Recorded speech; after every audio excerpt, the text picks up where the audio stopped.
पूरी सतगुरु माता सुदीक्षा सविंदर हरदेव जी महाराज जी की जय। ज्ञान को जीना,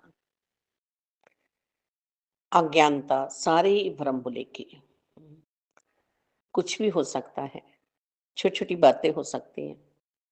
हम्म, हम प्याज नहीं खा रहे, हम लहसुन नहीं खा रहे, तो कोई भ्रम भुलेखा है हमारे मन में कि ये बुरी चीजें हम नहीं खा रहे। हमारे शरीर को इसकी आदत नहीं है।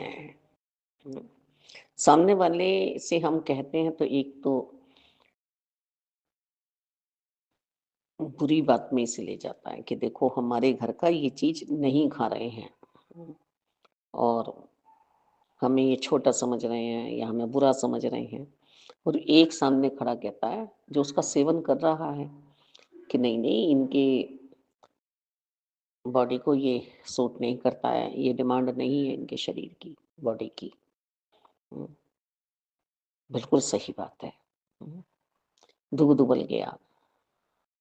हाँ, अब कैसे होगा? दूध उबल गया, अरे भैया अब तो खुशियों की बहार आएगी घर में। फिर बिल्ली रास्ता काट गई, अरे उसे जाना होगा ना, वो जा रहा था, अपना रास्ता काट रहा था, बिल्ली हो बिलाओ हो कोई भी हो। हम्म, रहता। परसों दसी संगत जाने के लिए तैयार हुई, फिर महात्मा जी का फोन आ गया कि मैं इतने बजे तक घर आऊंगा, नहीं जा पाई संगत। अब मन में तो संगत का चाहो था पूरा। बस निरंकार की अपनी कृपा हुई कि ऐसी बहनें पास आके बैठी जिन्होंने पूरी संगत सुना डाली। इतना आनंद के मन की समाधि लग गई, मन की समाधि लग गई। वो सत्संग, सत्य का संग, जो शाश्वत निरंकार प्रभु परमात्मा मेरे हर पल साथ है, वो हर पल साथ है या नहीं, मैं ही ज्ञान को जीना सीख जाऊं। मुझे ही तो ज्ञान को जीना है। इतना आनंद आ गया। मालिक दाता, कृपा है आपकी, हर पल साथ रहना, पल पल साथ रहना। हम्म, जो माताएं बहनें या बुजुर्ग हमारे चाचा ताऊ पढ़े लिखे भी नहीं होते थे, वो किस तरह से हम उनके जीवन को देखते हैं। दासी ने तो देखा है कि वो वकील हुआ करते थे, वो डॉक्टर हुआ करते थे, वो टेलर हुआ करते थे, वो कुक हुआ करते थे। हम्म, वो एम्ब्रॉयडरी किया करते थे, वो घर का पूरा संतुलन बना के रखते थे, पूरा संतुलन, सबके मन को पढ़ना जानते थे। इतना विशाल हृदय, धैर्यता, सहनशीलता, सहजता, सरलता, नम्रता, प्रीति, प्यार उनमें समाई हुई थी। पर उनपे कोई कागज का टुकड़ा नहीं था जो डिग्री होती है। तो ज्ञान को तो कितनी प्यारे ढंग से वो बुजुर्ग भी हमारे जी गए। बाल सफेद नहीं हुए, दांत टूटे नहीं, देखा हमने। ज्ञान को जी गए। आज हम भौतिकता के ज्ञान में पढ़ के और बुजुर्गों को पागल कहते हैं, बेअक्ला कहते हैं, मूर्ख कहते हैं, और अपने आप को हम क्या कह रहे हैं? समझदार। तुम समझदार कहाँ से हुए जिन्होंने हर पल को ज्ञान से जिया? जिन्हें किसी ने भी कुछ भी कह दिया, वो रिश्तेदार भी हैं, अड़ोसी पड़ोसी भी हैं, मकान मालिक भी हैं। क्योंकि व्यवस्था ऐसी थी शरीर की, मुसीबतों की, मुश्किलों की, कि ऐसे समय में ही तो देखा जाता है अपना कौन पराया कौन। हम्म, फिर भी कुछ नहीं बोले, तो ज्ञान को ही तो जीना था ये।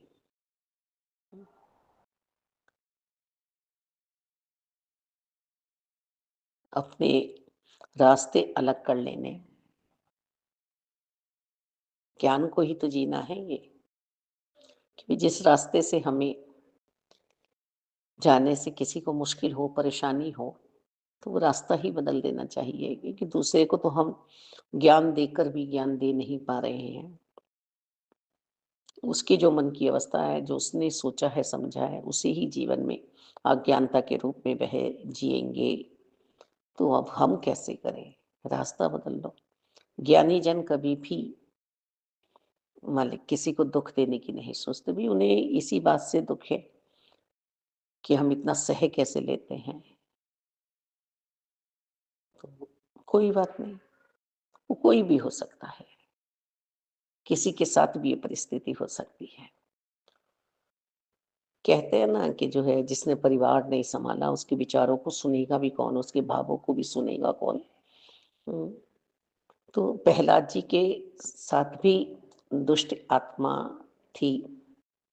हुँ, रावण के साथ भी मंदोदरी जैसी ज्ञानी पत्नी थी, जो ज्ञान को जी रही थी। भक्त संत मन विभीषण जी का था। उनके नाना भी खुद स्वयं बहुत ही पिताश्री भी बहुत ज्ञानी थे, जो नम्रता में थे, पर नहीं समझ पाया। हुँ, तो क्या मंदोदरी ने अपनी राह बदली, अपनी सोच बदली? क्या विभीषण जी ने अपनी सोच बदली? पेड़ न खाता अपने फल को, केवल करता परोपकार। नदी न पीती अपने जल को, केवल करती परोपकार। संत भी ऐसे ही सभी के लिए आते हैं। और परिवार वाले नहीं समझ पा रहे हैं, तो क्या वो अच्छे भाव विचार करना बोल छोड़ दे? अच्छा बोले ना, अच्छा सोचे नहीं। वो कैसे इंसान अपनी सोच को बुरी सोच बना लेगा? जिसे कुछ अच्छाई और सत्यता के सिवा दिखता ही नहीं है, कैसे मोड़ लेगा वो अपने आप को? थोड़ा बहुत तो संतुलन बिगाड़ सकता है, वो अपना पूरा संतुलन नहीं बिगाड़ सकता। बड़े बड़े संत जितने भी हुए हैं, उन्हें ठोकरें लगी हैं तभी वो आगे बढ़े हैं। परिवार वालों ने ही ठोकर मारी है तभी आगे बढ़े हैं। कोटूमल जी हों, कोई भी हो, ए टू जेड। हम्म, बाहर ही जाके परिवार बना है। सदगुरु बाबा अवतार जी की भी बात है कि मामा ने कितना डांटा कि तेरा पंच प्यारों में नाम है, तुझे इतनी इज्जत मिल रही है, तू देहधारी गुरु के चक्कर में पड़ा था। जब दो आत्माएं एक साथ मिल गई, सतगुरु बाबा बूटा सिंह जी की और सतगुरु बाबा अवतार जी की, तो ये मिशन खड़ा हो गया। मानवता का मिशन, भक्ति का मिशन, आध्यात्मिकता का मिशन। मेरे मालिक, बहुत सोचने समझने की बात है कि ज्ञान को जिए कैसे हम। ज्ञान है क्या? हम किसी को भी कुछ भी कभी भी बोल देते हैं, कभी भी सोचते नहीं है, समझते नहीं है, यही अज्ञानता है। धन्यवाद।